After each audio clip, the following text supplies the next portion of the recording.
I'm back. Mr. Clarke's back. Time to take a look at the social impact of industrialization. Some of the key things we'll be taking a look at in this particular section will be the outline, the growth and expansion of industrial cities. We're going to see how new social classes develop. We'll look at the working conditions in factories and mines. We'll look at the benefits and challenges of industrialization. We'll describe the ideas of Adam Smith and other thinkers regarding the free enterprise system, which is kind of the foundation for the modern American economy. We'll identify the origins and characteristics of socialism and communism, which are two competing, political philosophies or ideologies for capitalism. So we go through, make sure you're getting down the responses you need.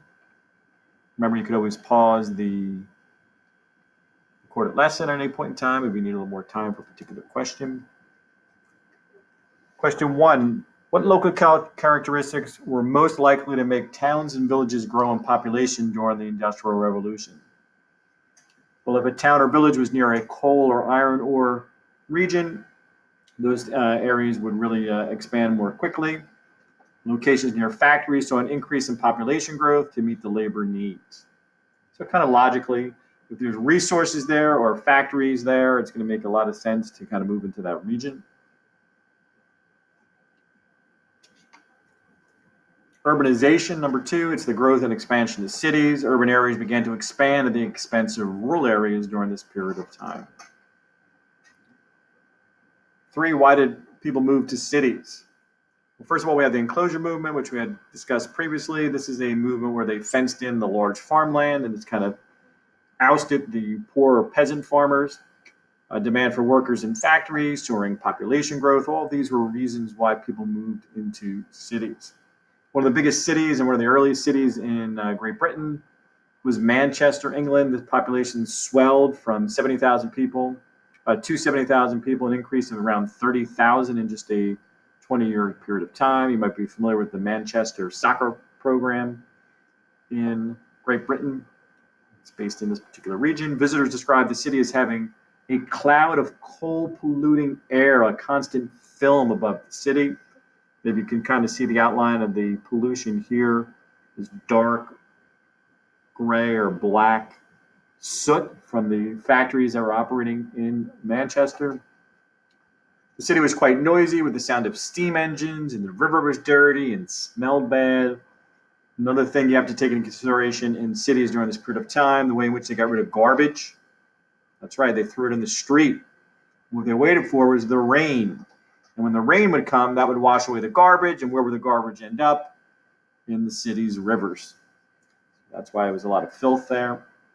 Modern day sanitation would not take place until the late 1800s into the 1900s. So we're some time away from modern sanitation.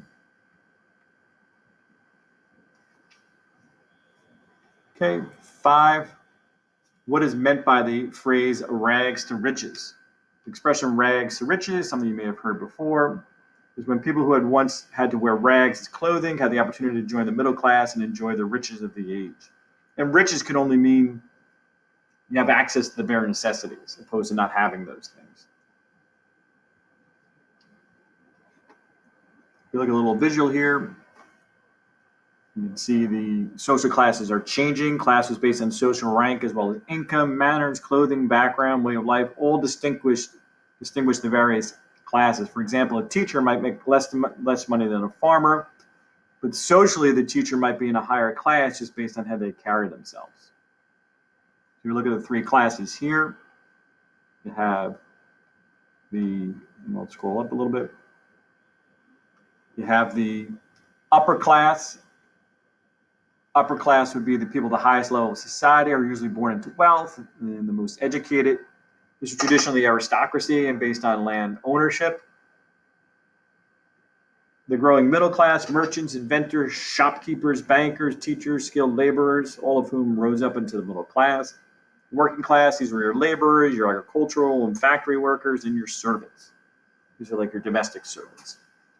6, what was life like for the middle class compared to the working class? The middle class lived on paved streets and had running water. The working class usually lived in the inner city and the slums. Middle class homes were large and comfortable. The tenement apartments were tiny, cramped together for an entire family with many children. There are also fire hazards.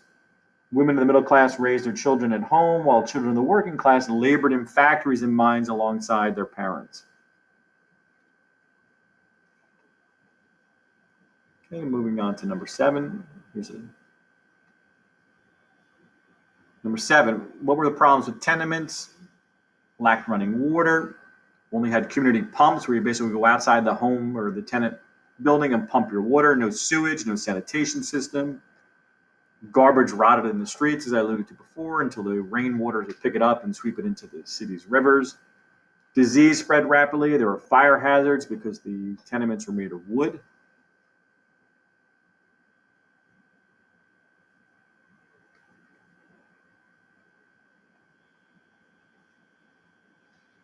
Today, the term Luddite refers to people who are against using technology. Why is this a historically appropriate term? Luddites resisted new machines during the Industrial Revolution. They smashed them. They burned factories in an attempt to halt progress of industrialization. 9, why was John Wesley's message attractive to working class people? Well, he was somebody who preached forgiveness of sin and promised salvation in the afterlife.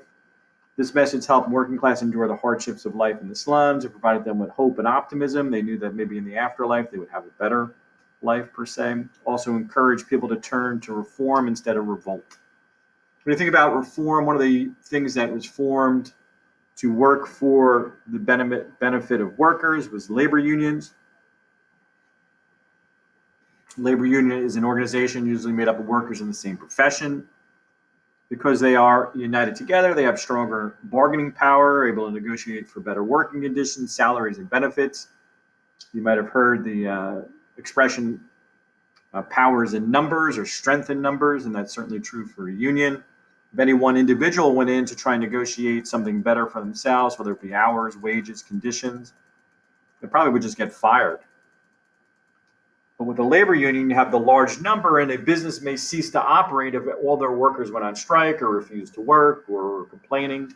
But if any one worker complained, obviously you can easily replace one, but you can't replace them all.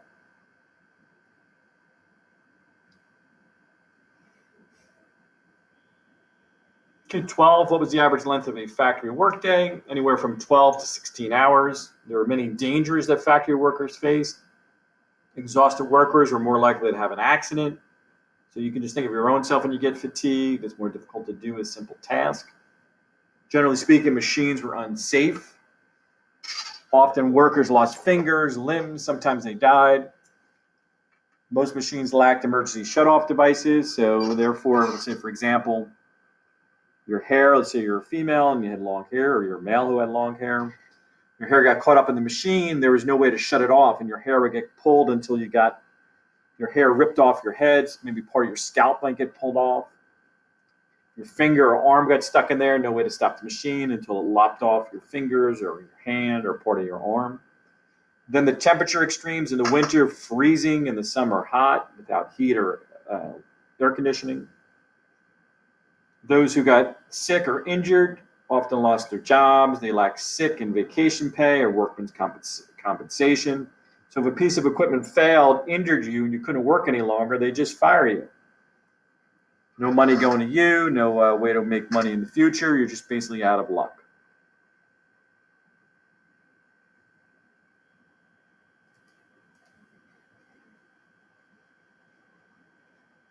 "15, why do factory owners seek out women to employ? Well, owners often sought women because they believed women were more adaptable to new machines, easier to manage. They could also often pay them less than men. For the average woman, especially if you're a wife and a parent, would work 12 hours a day, and then typical chores at home still awaited: cooking, cleaning, taking care of children. All those things were waiting for you when you returned home. Some call it the triple C. Cooking, cleaning, children were the things that women had to take care of beyond just the job if they had one.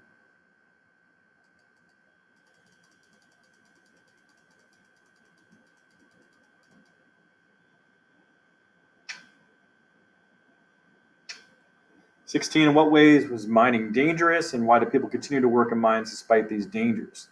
A lot of people end up with what is called coal miner's lung, because you're breathing in this cold dust on a regular basis every single day. Eventually that kind of builds up in your lungs. And as a result, you have a very difficult time breathing. It can also kill you over the course of time. Tunnels you worked in were very vulnerable to collapse, explosion, flooding. Despite these dangers, people needed employment so they could afford to live, eat, pay their bills. So as a result, they risked their lives to work in coal mines. 17, why do you think child labor was considered acceptable during the Industrial Revolution? Well, for a long period of time, children had worked on farms, so it kind of seemed normal or natural for them just to get a job in a factory. Also, during this period of time, many families were struggling. They needed the extra income for food and necessities. 18, why did many children work long hours in factories? Wages for fathers and mothers in factories were so low that often the children's wages were the difference between a family starving or not. Pretty sad to think about. So you think about your own self, you may be not necessarily 100% happy with regular everyday schooling, but in the course of the grand spectrum of what you could potentially be doing at age 14, 15, 16, whatever age you might be, you could potentially be working in the hard hours, 10, 12, 14 hours in a mine, and not necessarily something that I think you would enjoy.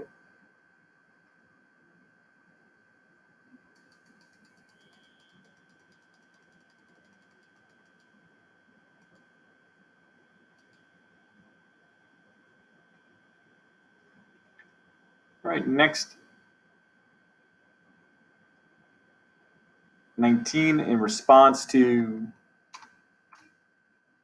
harsh conditions in factories, what did the British Parliament do during the mid-1800s? They passed the Factory Acts. This included legislation limiting the age and hours that children could work in factories. So this is the first move towards protecting young people and children in particular. 20, what is standard of living? This is something that's not only important for this particular section that we're studying now, but something really important to get a grasp of moving forward in your social studies classes. It's a general measurement of the quality of life in a town, city, country, state, or nation. I meant county. So for whatever region you look at, it could be comparing Metuchen to Edison. You could look at a county, Middlesex County, let's say Monmouth County. You can look at New Jersey versus New York, United States versus Canada. So standard of living is a general measurement of how well you're living, and factors that impact the standard of living include the average salary within a country, healthcare system available. This means like hospitals, medicine, doctors. Food supply, is there readily available food, healthy food for all citizens? Clothing and shelter access, these are all things that are part of standard of living.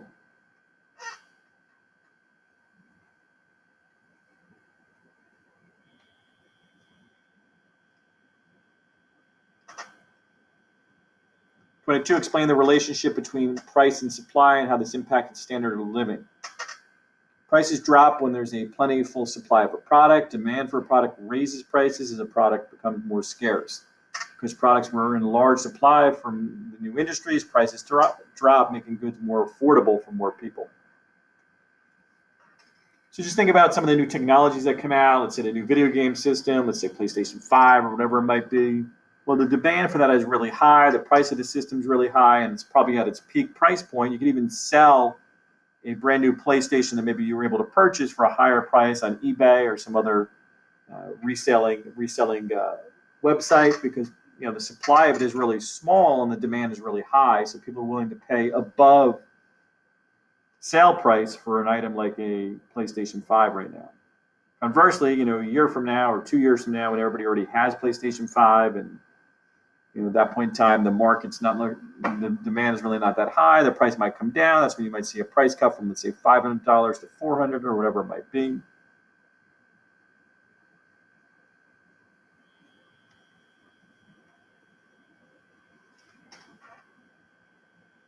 In what way is the story of Josiah Wedgwood an example of the success of the free market enterprise? Well, he was an entrepreneur. He combined science and new industrial methods of production. He experimented with new materials to improve the quality of his pottery.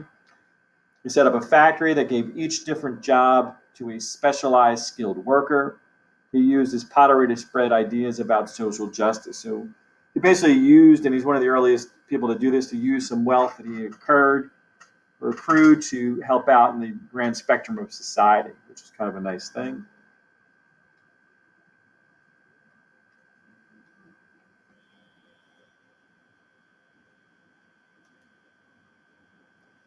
Okay, 24, who was the greatest advocate of laissez-faire economics? There he is in the picture, Adam Smith, in his book, The Wealth of Nations. He wrote about the free market or unregulated exchange of goods and services as being the best for society. This is effectively capitalism.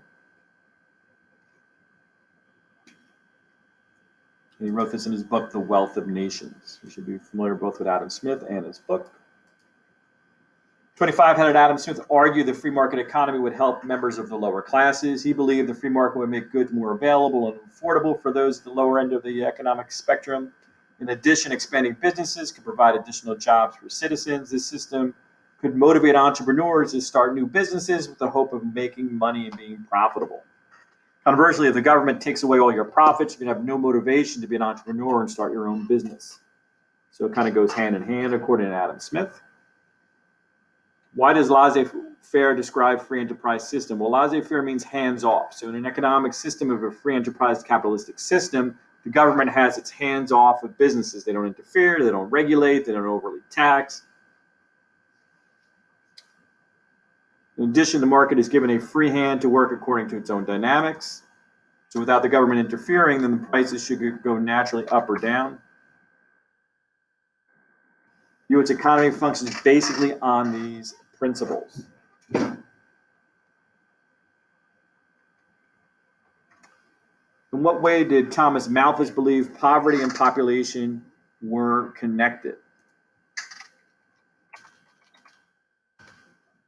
In his essay on the principle of population, he argued that populations were growing faster than the food supply could handle. As a result, poverty and misery were unavoidable as people would continue to have children, increasing the population at an unsustainable rate. What did Malthus say would prevent population growth from outpacing the food supply? He said that naturally, over the course of time, warfare, pandemic, or disease were the only ways to prevent the worldwide famine. So there's like a natural cycle within humankind, Malthus argued, that would level out population. Malthus also urged families to have fewer children. So he would be somebody who like, for example, the Chinese government had a one-baby policy in effect for a few decades, where they looked to cut back on their population. Thomas Malthus would be an advocate for that policy. 30, in what way was Malthus proved wrong? Well, we had the agricultural and industrial revolutions, which allowed for the food supply to increase fast enough to meet the increasing demands for food in Western countries. So he didn't really anticipate that, which ended up working out to help support the growing populations of the world.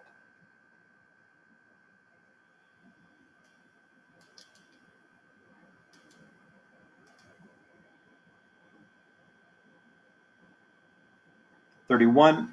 What did British economist David Ricardo argue in his theory of the iron law of wages? He argued that when times are good and wages are high, parents have more children.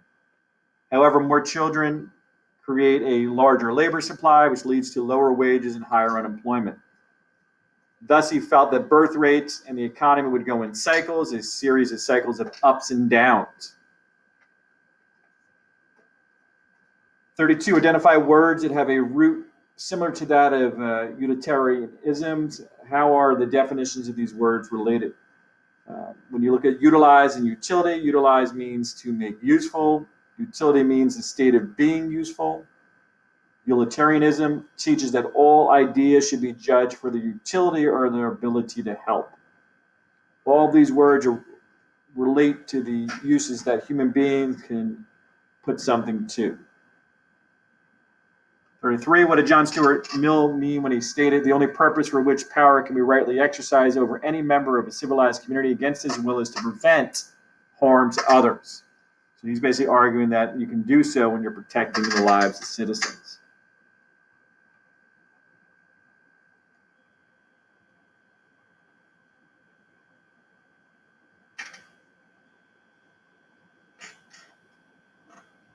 Next, we're going to begin looking at socialism.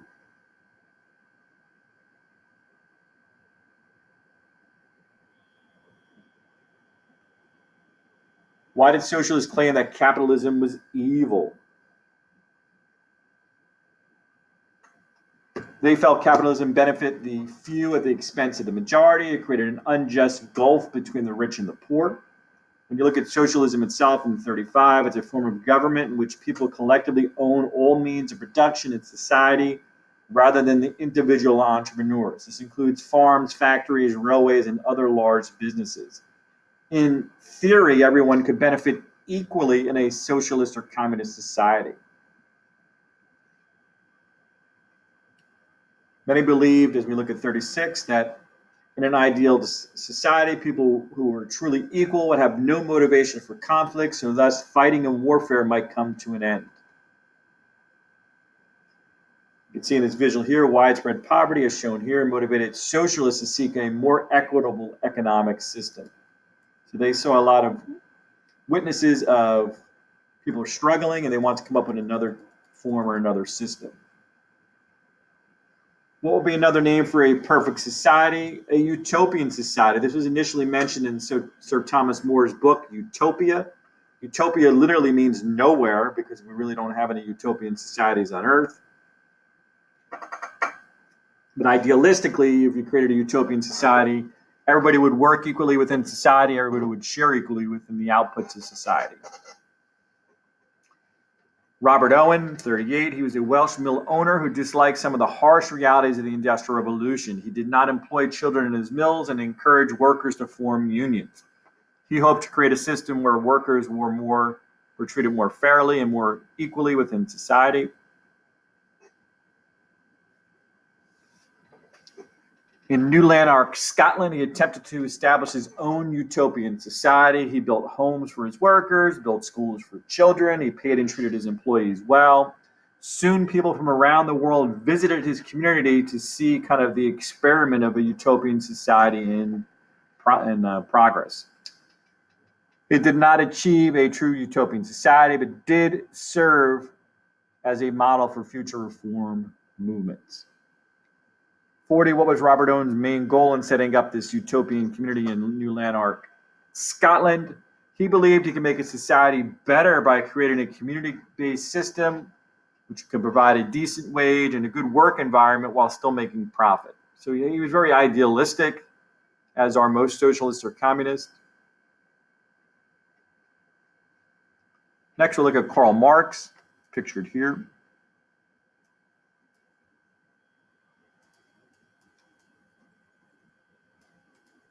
Marx, he was a German philosopher who condemned capitalism and utopians during the 1840s. He felt capitalism was an unfair system and that the utopian societies were too idealistic. 42, what did Marx propose? He proposed a scientific socialism based on the scientific study of history. He, along with Frederick Engels, wrote a book called The Communist Manifesto. We'll reference this again throughout history. You should kind of file it away permanently in your mind. This is the Communist Manifesto that argued economic conditions were the driving force throughout history. They argued that throughout history, there is always a constant struggle between the haves and the have-nots. And you had a couple alternative names. The bourgeoisie were the haves, the wealthy business owners, and the proletariat were the everyday working laborers or the have-nots. He predicted a working class revolution. Marx believed that over time, the proletariat or the working class would rise up and overthrow the bourgeoisie, taking control of the means of production. They would then set up a classless society or a communist society where everybody shared equally within the fruits of their labor. Obviously, we did have several communist societies come to be, but they weren't because of the ideas that Marx had written his book on. Lesson reflection, why do workers fail to unite and form successful communist societies?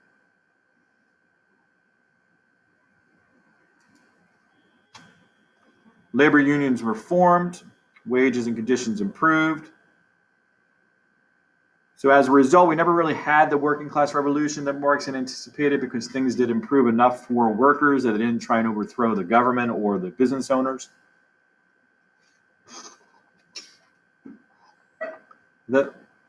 That'll conclude our discussion here for today. Until next time, Mr. Clarke is out